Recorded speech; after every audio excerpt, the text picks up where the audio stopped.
السلام ورحمۃ اللہ وبرکاتہ۔ محترم بھائی، یہ جو روایت ہے کہ اشراق، نبی کریم صلی اللہ علیہ وسلم نے فرمایا جو شخص فجر کی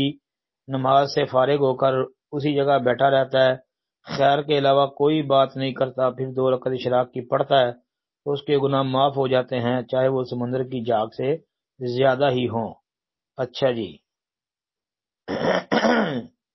اور محترم بھائی، یہ سنن نبی داود کا حوالہ دیا ہے 1287، بالکل اسی نمبر پر یہ روایت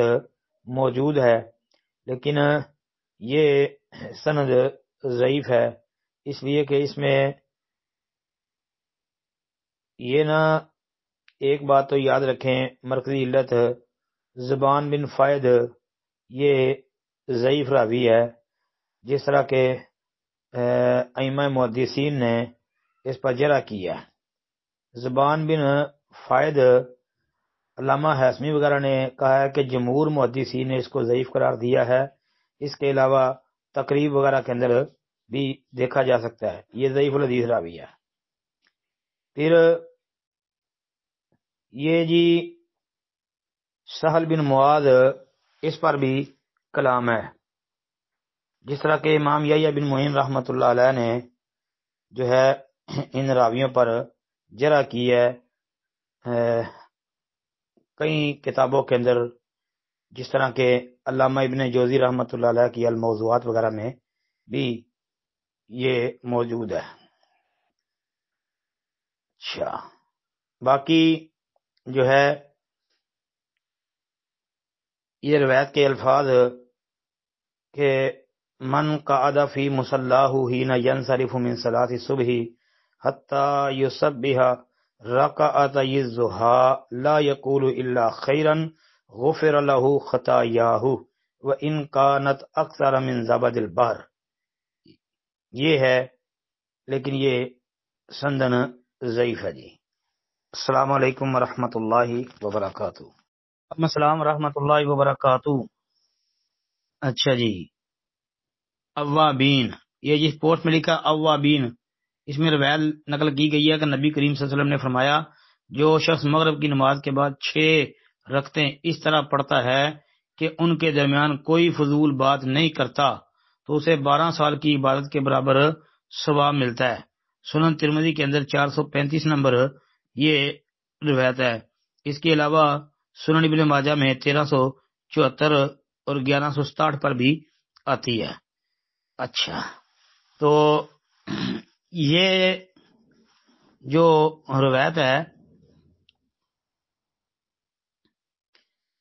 یہ سند تو بہت زیادہ ضعیف ہے، کیونکہ بھائی اس کی سند میں جو ہے راوی ہے جی عمر بن ابی خصم، یہ تقریب کے اندر اس کو ضعیف قرار دیا ہے، اور امام بخاری وغیرہ نے اسے منکر الحدیث کہا ہے، اور امام بخاری رحمۃ اللہ علیہ کا مشہور و معروف قول یہ کہ کل من قلت فیہ منکر الحدیث فلا تحل الروایت عنہ، کہ جسے میں منکر الحدیث قرار دے دوں اس سے روایت لینا حلال نہیں ہے جی۔ پھر امام ترمذی رحمۃ اللہ علیہ نے یہ روایت جو ہے سنن ترمذی کے اندر نقل کی ہے، من صلی بعد المغرب 6 رکعات لم يتکلم فیما بینہن بسوء ادلن له بعبادت سنتی عشرۃ سنتن، یہ ہے روایت۔ پھر امام ترمذی رحمۃ اللہ علیہ نے آگے اس کو جو ہے روایت کے اوپر تبصرہ کیا ہے، اور تبصرہ کرتے ہوئے پھر آگے چل کے فرماتے ہیں یہی بات کہ یہ جو حدیث ہے، حدیث ابو ہریرہ کی، یہ تو حدیث غریب ہے، لا نعرف الا من حدیث زید بن الحباب ان عمر بن ابی خصم قال وسمعت محمد بن اسماعیل یقول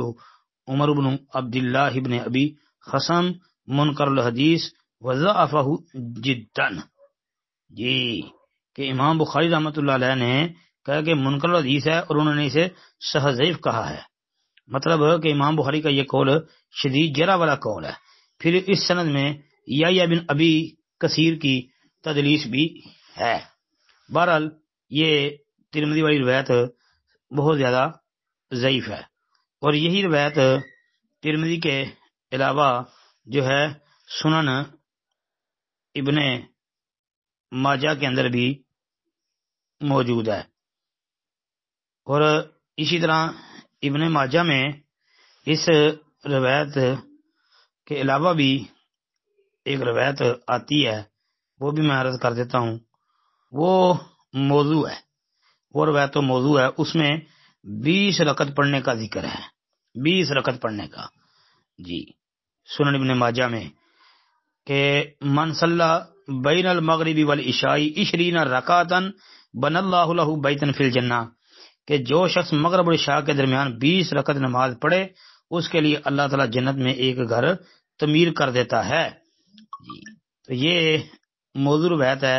سند کے اندر یعقوب بن ولید، یہ یعقوب بن ولید المدنی ایک راوی ہے، جس کے متعلق امام احمد اور کئی اہل علم و فضل ائمہ محققین نے اس کو کذاب قرار دیا ہے جی، کذاب کہا ہے۔ پھر اس حدیث کے شواہد بھی آتے ہیں ابن عدی وغیرہ میں، الکامل، وہ بھی صحیح نہیں ہے، موضوع، من گڑت جی، لہذا یہ ثابت نہیں ہے بھائی روایت۔ السلام علیکم ورحمۃ اللہ وبرکاتہ۔